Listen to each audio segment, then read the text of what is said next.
누가복음 2장 1절에서 7절 말씀을 교독합니다.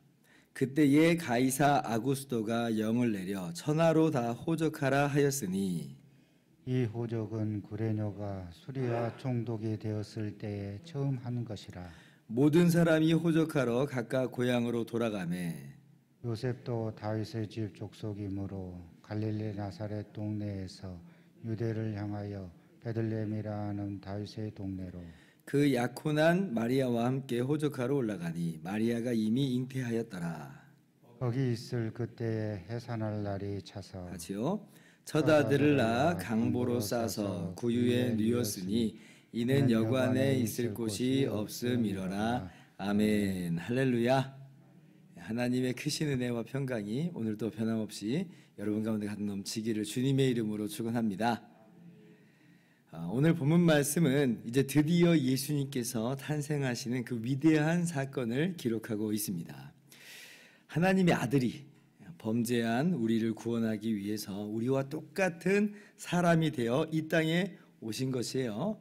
정말 얼마나 놀라운 일인지, 얼마나 감격스러운 일인지 몰라요. 인류 역사를 통틀어서 최고의 역사, 최고의 기적이 지금 우리 눈앞에서 펼쳐지게 된 것입니다. 그런데 오늘 말씀만 보자면 겉보기에는 굉장히 평범하고 밋밋한 모습이죠. 심지어는 좀 초라하기 그지없는 그런 모습이기까지도 합니다. 아니 태어났는데 구유에 누이다니요. 짐승의 어떤 여물통에 누였다고 하는 것은 그냥 일반 사람들이 겪는 그런 일은 아니잖아요. 그런데 이런 초라하기 그지없는 모습으로 지금 예수님의 탄생 장면이 그려지고 있는 거예요. 그런데 이 속내를 들여다보면 이게 밋밋하거나 이게 평범하거나 초라하지 않아요. 왜 그러냐면 여기에는 하나님의 놀라운 역사가 이 안에 하나님의 섭리하심이 있었기 때문에 그렇습니다.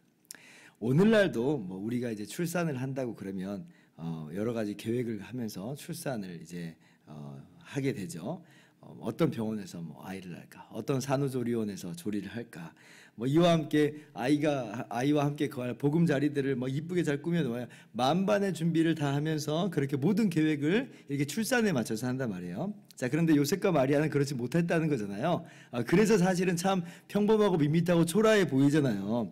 그들의 의지와 상관없이 그들이 살고 있는 나사렛이라는 동네를 떠나서 베들레헴으로 가야만 하는 그런 안타까운 사정이 펼쳐지게 된 것입니다. 왜 그래요? 당시에 로마 황제 가이사 아구스도, 세계사적으로 그냥 표현한다면 아우구스투스 로마 황제가 지금 천하로 호적 명령을 내려요. 그러니까 제국 내의 모든 사람들로 하여금 지금 호적하라, 가라 이렇게 말을 했거든요. 그러니까 불가피하게 지금 요셉과 마리아는 임신과 출산 기간임에도 불구하고 지금 호적을 등록하러 베들레헴으로 가야 했다는 거죠. 왜냐하면 요셉이 다윗 가문이기 때문에 다윗 가문의 원적지인 베들레헴으로 가야만 하는 거예요. 여러분, 이 나사렛에서 베들레헴까지의 거리는 직선거리만 120km입니다. 직선거리가 120km라고 하는 것은 그 과정 가운데 오르막도 있고 내리막도 있고 굽이굽이 둘레가는 그런 길도 있잖아요. 다 따지면 120km보다 훨씬 더 긴 거리예요. 이게 임신한 사람이 그 당시에 교통편도 변변치 않은 그 당시에 이 거리를 가는 건 이건 그냥 사실은 원래는 안 가는 겁니다. 안 가는 거예요. 왜 임신했는데 출산을 앞두고 가야만 해요. 걸어가야 되고 뭐 타봤자 나귀 타고 가는 그런 수준의 이 긴 여행을 왜 가냐 말이죠. 그런데 가야만 하게 됐어요. 로마 황제가 가라고 하니까 어떻게 할 수가 없는 거죠. 굉장히 불필요한 그러한 에너지 낭비 같고 또 불편하고 짜증이 날 만한 괜한 수고와 노력을 기울여야만 하는 그러한 상황이 되어 버렸습니다. 그러나 여기에 큰 의미가 있는 것이에요. 어떤 의미가 있어요? 구약에 메시아 탄생이 어디서 있게 되는가를 이미 하나님께서 예고하여 말씀하셨는데 하나님께서 베들레헴에서 날 것이다 이렇게 말씀하여 주셨거든요. 기가 막힌 역사예요. 미가서 5장 2절 말씀을 제가 읽겠습니다. 베들레헴 에브라다야, 너는 유다 족속 중에 작을지라도 이스라엘을 다스릴 자가 내게서 내게로 나올 것이라. 그의 근본은 상고에 영원에 있느니라. 메시아가 오시는데 베들레헴에서 나신다. 이미 예수님이 태어나시기 700년 전에 예언해 놓으셨어요. 그래서 당시의 서기관들은 메시아가 어디서 태어날지를 알고 있었습니다. 베들레헴에서 태어난다고 다들 알고 있는 거예요. 자, 그런데 얼마나 참 놀라워요. 마리아는 이 갈릴리 나사렛 출신이에요. 요셉도 어떤 연고인지 아무튼 나사렛에서 살고 있는 거예요.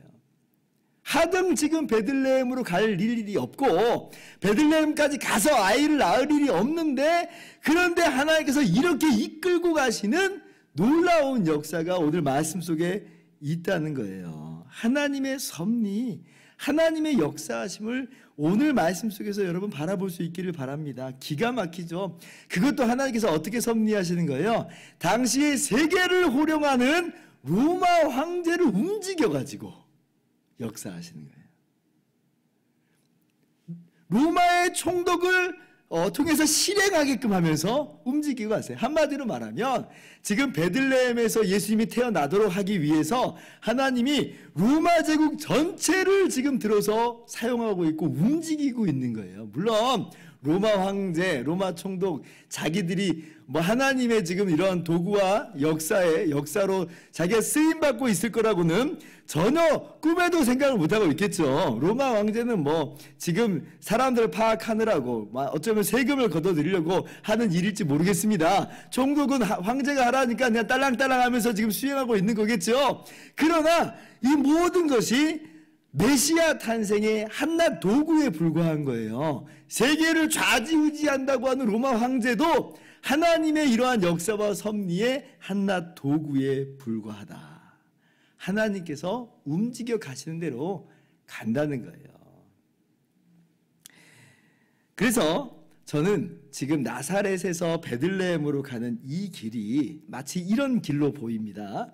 로마 황제가 만왕의 왕이시요 만주의 주가 되신 예수님의 탄생을 위해서 깔아놓는 레드카펫인 거죠.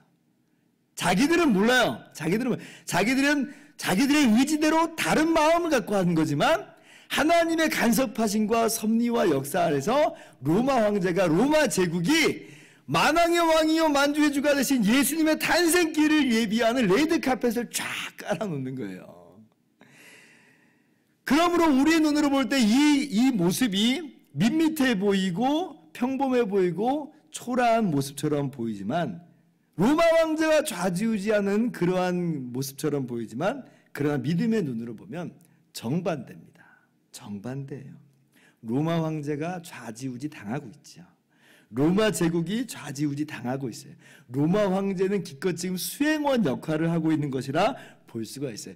그러니 오늘 말씀이 어찌 초라하게 보일 수 있겠는가. 오늘 말씀 속에서 우리는 분명히 이 역사를 움직여 가시는 하나님의 손길을 우리는 볼 수 있기 때문에 그렇습니다. 그러므로 오늘 말씀을 통해서 오늘날도 여전히 변함없이 역사를 움직여 가시고 섭리하시는 하나님의 손길을 볼 수 있는 저와 여러분이 되기를 바랍니다. 여기서 우리 성도들이 큰 위로를 받는 거예요. 이 세상은요, 세상 왕과 세상 권력에 의해서 움직여가는 것이 아닙니다. 하나님에 의해서 움직여가는 거예요.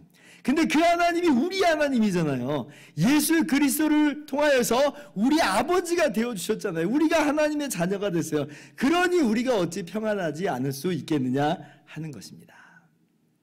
평안할 수 있죠. 물론 하나님의 섭리는 반드시 우리가 원하는 모습대로 나타나는 것만은 아닙니다. 그러나 하나님의 섭리는 빈틈이 없고 실수가 없고 가장 좋은 것을 주시는 하나님의 역사하심이에요.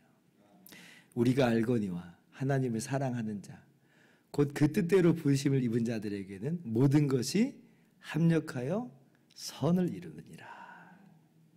그러므로 우리 주변에서 일어나는 크고 작은 많은 일이 일어날 때에도 우리가 그 안에서 하나님의 섭리가 있음을 알고 또 믿고 또 인내하면서 그리고 하루하루 최선을 다하면서 또 그렇게 하나님의 뜻을 발견해 가면서 기쁨으로 우리 인생길을 주님과 함께 걸어가는 저와 여러분 다 되기를 주님의 이름으로 축원합니다.